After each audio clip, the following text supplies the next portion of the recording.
of the non-native species that I have in this room are not seen as threats to our ecosystem.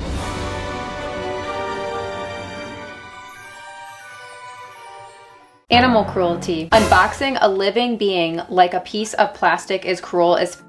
Can you imagine how the spider felt during transportation until you unbox her? You are supporting a terrible industry. If you really love spiders, do better. This is literally evil for your own delight.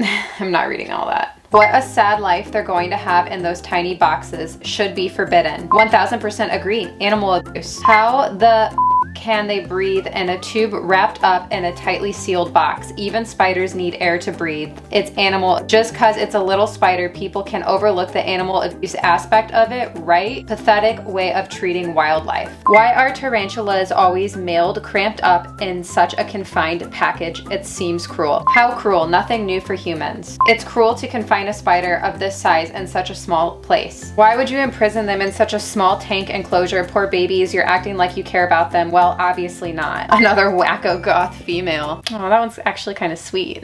The transport would be like torture for them, being wrapped up in the dark and unable to eat or even move. At last, a human being, indeed, and thank you. Horrific to profit from such an industry and post video of insects boxed and caged out of their natural habitat because of being bored, lazy, and inhumane. How can it survive, breathe, eat, drink? Evil. Not as good as yours. Get off YouTube for Christ's sake. Prima donnas, some substrate, fake plants, leaf litter, and a water dish is nothing to brag about. Your enclosures are mediocre at best. You're nothing to write home about, sweetheart. Trust me, you're a glorified animal hoarder for likes and views at best. Every single day for the past 7 or 8 years, however long I've been doing YouTube, I've been called an animal abuser, an animal hoarder. I mean, these are literally just some of the comments that YouTube held for review. Like, these are not even the ones that actually got through and were posted by people, but there's tons. I get attacked for the size of my enclosures. I get attacked by how we ship tarantulas. I get attacked for having non-native species because people don't seem to understand the difference between non-native and invasive. Because if it were invasive, I obviously wouldn't have it and it wouldn't legally be imported into the country. I want to respond and I want to educate, but I already have. Like, so many times over the past, like, what, 7, 8 years, I've made countless videos explaining enclosure size, husbandry, why we ship spiders the way that we do. I've talked about exotic versus invasive species and like the difference. Like, I don't know what else I can do. I've made countless full-length YouTube videos about it. I've made TikToks about it, reels, shorts, all of it. I've made so much media about it, but none of it matters because people criticize before even trying to educate themselves. They criticize before even looking at my other content where I've talked in depth about these criticisms and why we do things the way that we do. And more often than not, I've done it in an educational and kind way. It's exhausting, and that's why I'm here venting. I'm caught between two worlds. Either kill it with fire or you're an animal abuser. It's black and white. There's no in between except you guys. You guys are why I'm still here, and also the people who see my content, who have it show up in their feed, and they actually do come here and look at my content and maybe ask a question, like, without attacking or accusing me of something. And also the thing is this video, I know it's not gonna go viral because I can tell when I'm making content what's gonna do well and what won't. And while this probably has a flashy title, as soon as people click on it and they see I'm yapping and going on for 10, 15 minutes, whatever this turns out to be, they're gonna get bored and they're gonna turn it off, and I get it. However, I need to say it. Why do we ship tarantulas the way that we ship them? Whenever I have any kind of unboxing go viral, whenever I'm attracting new people to my channel or the algorithm's putting it on people's feeds that don't normally consume this type of content or keep animals or know anything about spiders, the biggest criticism I get is how they're packaged. They don't understand how the spiders breathe. They're angry that they don't have water or food and that they can't move around. Like, obviously the animal's so uncomfortable and it's so inhumane.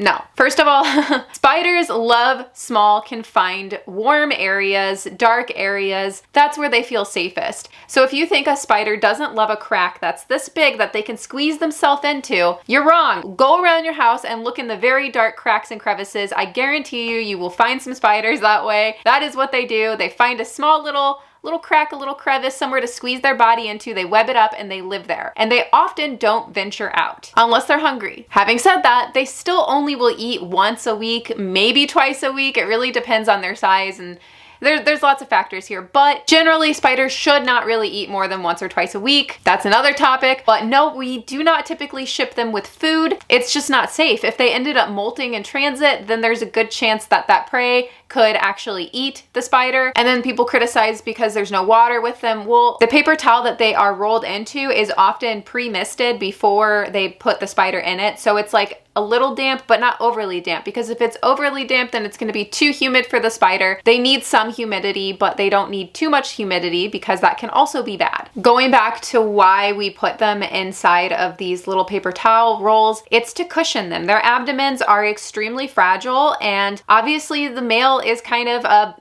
bumpy, chaotic thing to go through for an animal. So the way that they're packaged is the way that they will be most comfortable and safest. They're packaged that way so that they don't die. They're packaged that way so that they're comfortable in transit. It's so ironic because these people attack me for the way they're packaged, but they're packaged that way to keep them safe, to keep them comfortable. That's why they're packaged that way.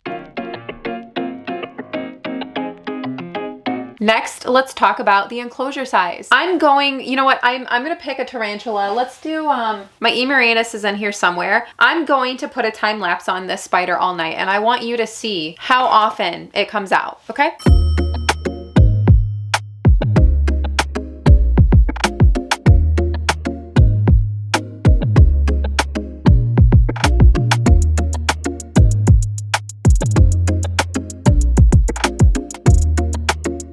In the wild, tarantulas make little burrows and they live in them. They only venture out for a few reasons. 1, if they're hungry. 2, if they want to mate. And 3, if there's some sort of like, something's uncomfortable. Say maybe they're flooded out of their burrow, or maybe it's too hot, or maybe there's just like some deforestation happening in that area. They will venture out and then find somewhere else to go. And as for arboreal tarantulas, they will web up a branch, an area, and stay predominantly in that. So while I could give a tarantula a huge enclosure the size of my bearded dragon, it wouldn't matter because they're still more often than not gonna web up a little corner this big and stay there. Just stay there. That's why the enclosures are small. There's a reason why people call tarantulas pet rocks. I'm just saying. Tarantulas in captivity have way easier lives than the ones out in the wild. They're given food regularly. They always have access to water. Their homes aren't gonna be destroyed. Nobody's gonna spray them down with pesticides or smush them, but they also probably don't even realize they're in captivity. To be completely honest, they don't have the same emotions that like a more complex animal or mammal has. That's just how it is.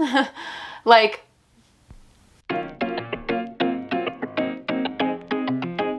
I'm constantly being shamed, bringing in and promoting people to breed like non-native species. They think that somehow all these high-list jumping spiders are gonna escape and breed, and we're gonna have all these invasive high-list jumping spiders. If they were thought to be invasive, they would not be legal to get imported. They would not be coming from reputable businesses that I'm unboxing. I wouldn't be doing this on the internet. Like, I wouldn't be showing it on camera because it wouldn't be allowed. It wouldn't be legal. I would be doing something wrong. All of the non-native species that I have in this room are not seen as threats to our ecosystem. They're just not. And also, I think a lot of people have misconceptions. They think like, oh, what if this Hylas gets out and breeds with a Phidippus regius, which is like, you know, a native one. They can't do that. They're two completely different species. Like, a Hylas and a Phidippus could not breed if you tried, because it would be like trying to breed a donkey and a pig. They're not different breeds. They're completely different species from completely different ecosystems on completely different continents of the world. It doesn't work like that. And I get that your average person is not going to be educated about these things,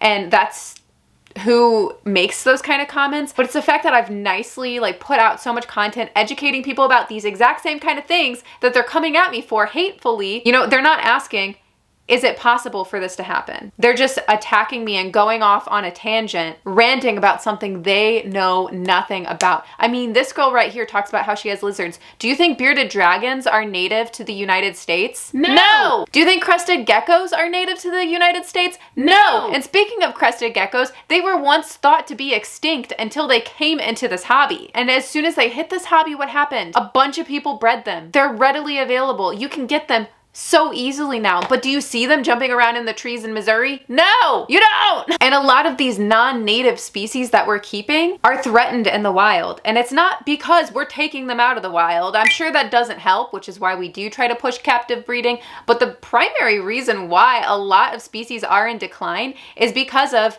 global warming, which yes exists, deforestation. So many habitats are being destroyed to the extent that it is, yes, affecting the species that live in them. They have nowhere to go. When somebody says, put that spider back in the wild, for one, usually it wasn't even from the wild. And for two, there's no wild to really put them back in because their homes are getting completely bulldozed. So that's my rant for today. And the sad thing is, and what I know is gonna happen, is a bunch of you guys are gonna see this video and you're gonna agree with me and you're gonna feel the same way I do, because you're educated on the topic and you already know these things. The sad thing is that the people who are commenting these things are not gonna see this video. They're not gonna sit through this video. They don't care. And honestly, what should worry you and worries me is these are the kind of people to advocate to put laws in place that do nothing to help animals. I mean, look at USR. Look at all of the silly laws that they constantly are fighting for the sake of our hobby. Now, is our hobby problematic? Yes, absolutely. I will be one of the first to tell you